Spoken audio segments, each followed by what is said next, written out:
Welcome to Networking RX, a podcast devoted to helping business professionals like you enhance your networking skills in order to become more proficient giving and receiving quality business referrals and improving the overall quality of your life and the lives of those around you. The Networking RX podcast is a production of AmSpirit Business Connections, an organization whose mission is to empower business success through networking. Welcome back. I'm Frank Agin, founder and president of AmSpirit Business Connections, and your host for this episode of Networking RX. Okay, this is my forewarning. I know that sounds ominous, relax, it's not. But I'll share this if you don't know me. Know that I tend to use analogies to make my points. And I often and will use sports, so not today. But today marks the first podcast analogy, though I may have stuck one in earlier episodes. Whatever the case, here we go. As a kid, remember when you went swimming for the first time each year? Whether you swam in a pond, a lake, or a pool, you're always a tad apprehensive. Swimming was certainly fun. You no doubt went with friends, which meant that there was much fun and frolic, tag, exploring, racing, Marco Polo, and such. So there was no anxiety from that standpoint. The source of the hesitation, however, was the water itself. While for all intents and purposes it was summer or late spring, the water temperature was far from its peak, right? For me, it was in the Upper Peninsula of Michigan, in Portage Lake, an inlet lake of Lake Superior that cuts across what's known as the Keweenaw Peninsula. By early June the ice was long gone, but until mid-July the water was brisk, refreshing, downright cold. I'm sure you have similar stories about your own particular memories. Whatever the case, you knew that getting in the water was going to be at best an uncomfortable experience. At worst, it was going to be a shock to your system. So you debated in your own mind as you likely ventured a single toe in to test the chill. You deliberated with yourself and with your comrades, do we really want to do this? I mean, don't you think that maybe we should wait a week? As part of your conscious mind urged you to stay firmly on dry land, there was a voice inside your head that said, go for it. Yeah, it'll be uncomfortable, actually downright cold for a moment. That'll quickly pass though. Focus on the good part, the fun. Eventually, despite all the concern, hesitation, and pondering, you immerse yourself with one mighty splash, as there's no other way to do it, right? In so doing, you let out one great big burr or scream. The chill was almost unbearable. In fact, there was an instinctive part of your brain, you know, that part that has served mankind through the ages to avoid threat and danger. At any rate, that part of your brain screamed and begged to you with every ounce of common sense, get out, you idiot. But you didn't. No, you didn't dare. You weren't going to be the one amongst your friends that left. Rather, you endured the initial discomfort. You preserved the sharp pins and needles and prickles of cold with motion and nervous laughter. You knew if you got out, you weren't getting back in. In no time, however, you got acclimated. Remember, there was that brief numbness that gave way to a feeling of warmth as blood started to move from protecting your core to again servicing your extremities. Eventually, as you commenced frolicking and carrying on, you wondered why there was ever any fuss at all. You just acclimated to the cold. Okay, no, I'm not nuts, at least not for this instance. There's a point to this, and it does relate to networking. You see, often getting out and going to networking events or doing network of any kind can seem like that first swim of the summer. You know you need to network, but there are things that tend to hold you back.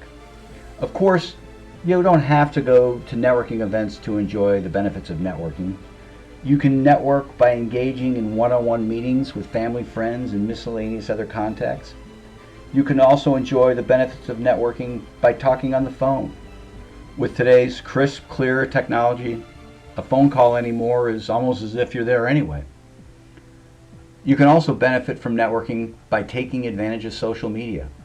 Through connections, followers, and friends, this medium provides a level of networking productivity. There is, however, a limit to these sorts of networking. It's like washing your hands without soap. Okay, there goes another analogy. But really, you can wash your hands without soap.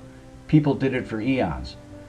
Certainly we washed our hands without soap until somebody came along and invented soap. So you can wash your hand without soap. But washing your hands without soap is just not effective.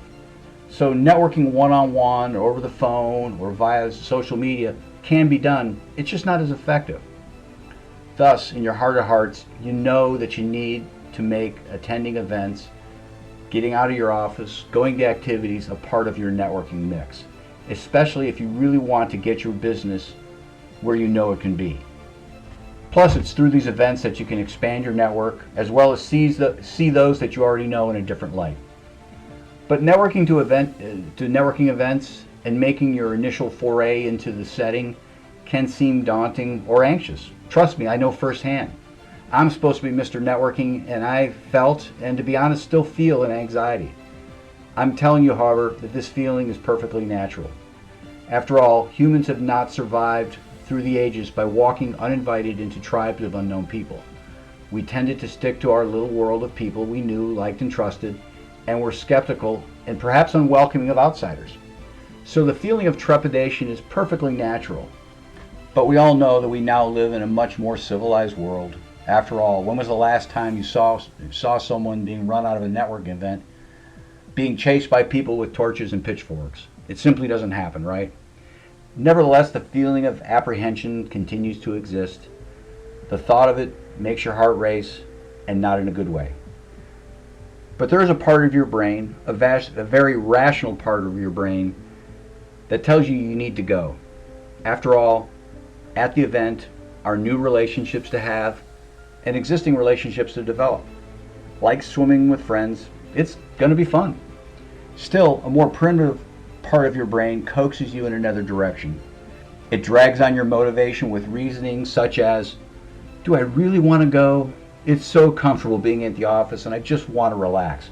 Or, I have so many things to do. Or, to get to the event, I have to make a trek across town to someplace new, directions, traffic, parking. Or, what if no one I know is there? I'll be cast amongst strangers. Worse yet, competitors. How do I know all of this? It's like I'm in your head, right?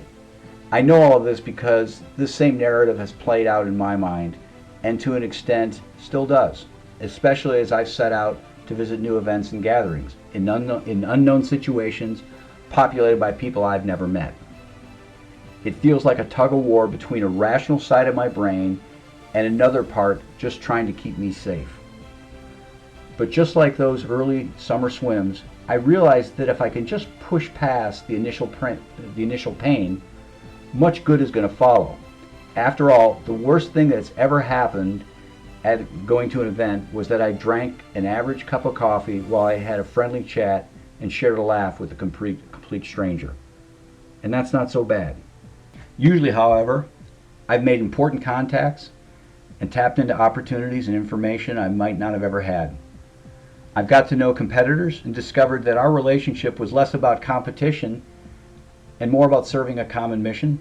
And yes, in time, this has all led to business, often in a roundabout way. All in all, though, I've always enjoyed myself. And so the long and the short of it is that the benefits have always been worth the time. Sometimes only by a little, sometimes by a lot, but it's always time well spent. So the trick to reaping the benefits of events is pushing past the pain, just like jumping into the water when you knew that it was going to be ice cold. Here are some thoughts and tricks to help you, but first, let's quickly shift gears. To let you know, we at AmSpirit Business Connections are looking for people to add to our team. If you're interested, please listen up and take note. AmSpirit Business Connections offers a unique franchise opportunity. You see, our franchisees work with entrepreneurs, sales reps, and professionals in their community to help them become more successful through the exchange of qualified business referrals and networking. This is done through a structured weekly morning meeting. Because these meetings are in the morning, generally wrapping up by 9 a.m., a successful business type of professional, perhaps someone like you or someone you know, can add this franchise opportunity onto what you're already doing. In fact, all of our franchisees do something else. For a couple hours in the early morning, a few days a week, these franchisees work the AmSpirit Business Connection business model. The rest of the time, they're attorneys, accountants, realtors, coaches, and consultants of various kinds. The wonderful thing is that not only do our franchisees realize a financial gain from operating AmSpirit Business Connections, but the business networks that they build and develop become a great source of referrals for their primary business focus as well. If you or someone you know would like to learn more about the AmSpirit Business Connections franchise opportunity, please contact me using the email at the end of this program. Okay, as promised, tricks to pushing past the anxiety of walking into an activity or event and allowing yourself to reap benefits. First trick to push through. You need to more than remind yourself that the benefits outweigh the pain. You need to make it a cerebral exercise. You do this by doing one or more of the following. First, jot down a list of 3 things that have come from attending prior networking events and activities.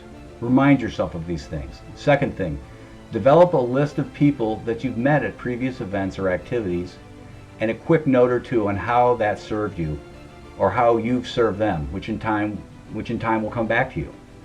You can also generate a list of types of contacts, opportunities, and or information that is important to your professional or personal initiative.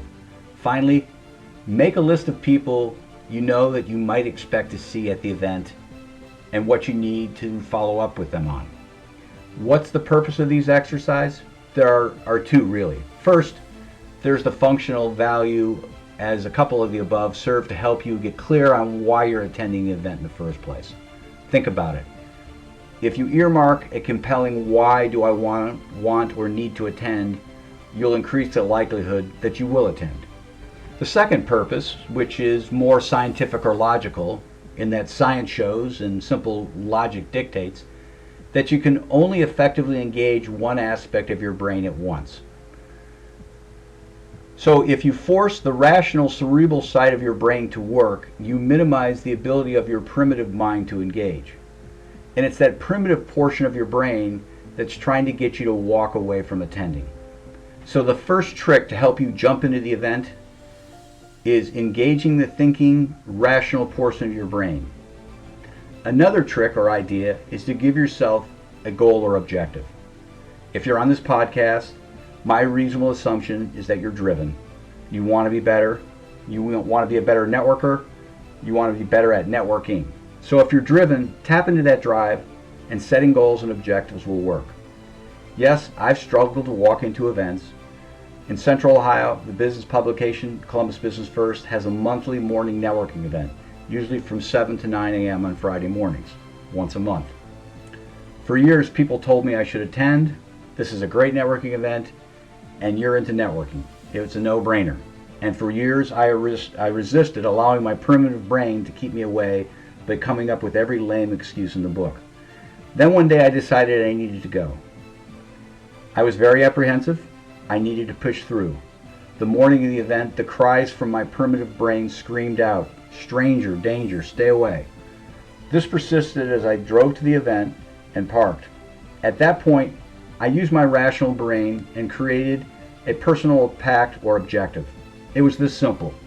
Go in and have a conversation with one person you don't know. Make it meaningful enough that you exchange cards. If after that you feel like you need to leave, then do so. You know what happened? Shaking hands and talking to that first stranger was like jumping into Portage Lake in early June. Man, it was uncomfortable. I wanted to cut and run, literally, but I didn't. I endured, and very quickly things began to warm up. I was enjoying the time. I ended up staying past the end of the event. I had great conversations and got business cards from 4 or 5 people that I'd not known previously. I connected with people I'd lost touch with, and I touched base with people I work with through AmSpirit Business Connections. It was time well spent. But it was a small objective or personal pact in the parking lot that pushed me through the door. Another idea on creating goals or objectives is to plan to meet someone at an event, whether it's somebody you know or somebody you're meeting for the first time. This tactic does 3 things. 1, it creates an obligation or a compulsion to attend. 2, it saves you time having to meet with that person another time. And 3, it makes it easier to attend the event as there'll be at least one person there you know. Yes, heading into a networking event can be like taking that first summer swim as a kid. The environment may seem cold and uncomfortable. Once you get in, however, it's quickly anything but. So the next time an event comes along, grab some business cards, drive on over, and jump right in. Once you do, after a moment, it feels great. Thanks for joining us on the Networking RX podcast. Please put what you've learned into action today and let us know if you have questions, comments, or ideas for future topics. You can email them to us at podcast@amspirit.com. That's AmSpirit.com. Finally, so you never miss an episode, be sure to subscribe to the Networking RX podcast through iTunes, Overcast, or however you receive your podcasts. Now get out and network with someone. The Networking RX podcast is the copyright production of AmSpirit Business Connections. All rights reserved.